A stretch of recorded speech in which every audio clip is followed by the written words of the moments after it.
The 9th Annual Scoops for Troops Planning Committee decided to search out a new location for this year's event.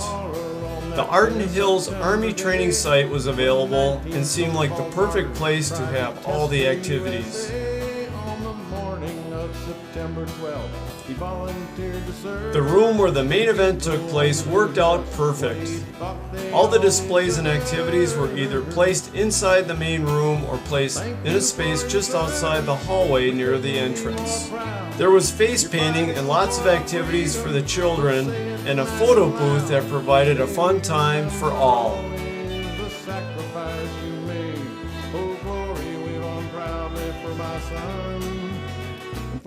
Uptown Girl, Cabot Millet, and Wittit's Wiener Wagon brought their food trucks and parked them just outside the building so people could take advantage of their culinary specialties. This year's ice cream was provided by Big Dipper Creamery.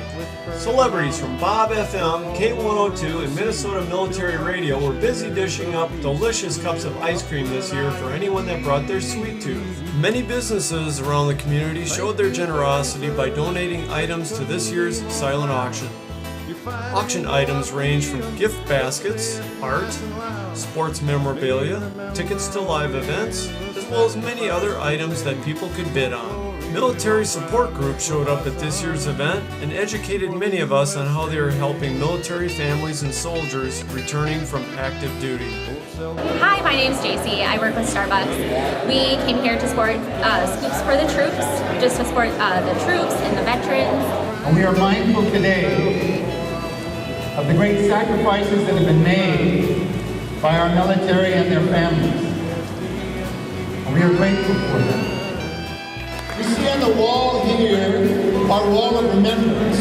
That's real people, that's sons and daughters, that's husbands and wives, that's nephews, that's family members, people we knew and loved, who were all volunteers.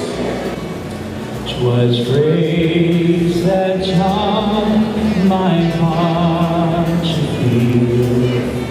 What so proudly we hailed at the twilight's last gleaming, whose broad stripes and bright stars through the perilous fight.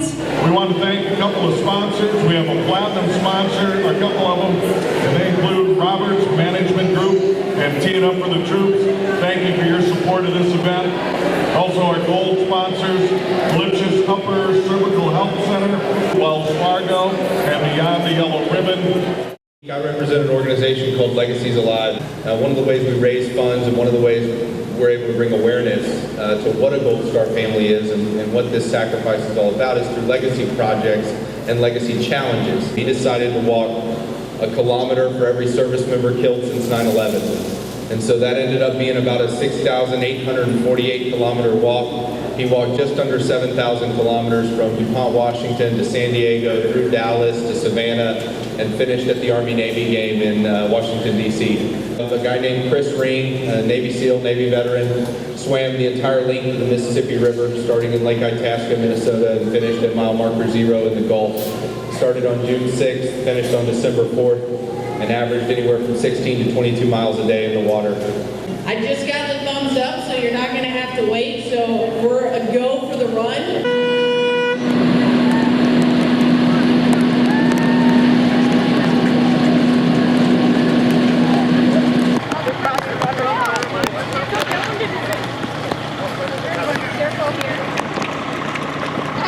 Travis.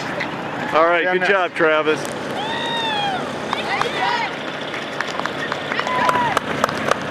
The Lake Johanna Fire Department was present to fly the American flag at the start and finish line. Ronald McDonald, Captain Shield from U.S. Bank, and the Great American Cookie mascot were busy greeting runners and walkers back into the training center. Runners of the 5K race were recognized if they finished at the top of their age category. With the wet conditions outside, the kids' fun run was changed to a push-up contest where all participants were given ribbons.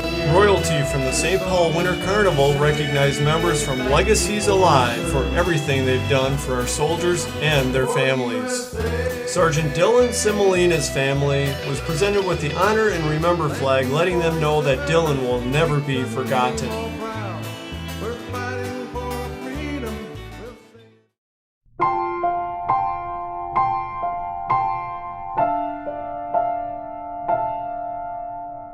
We're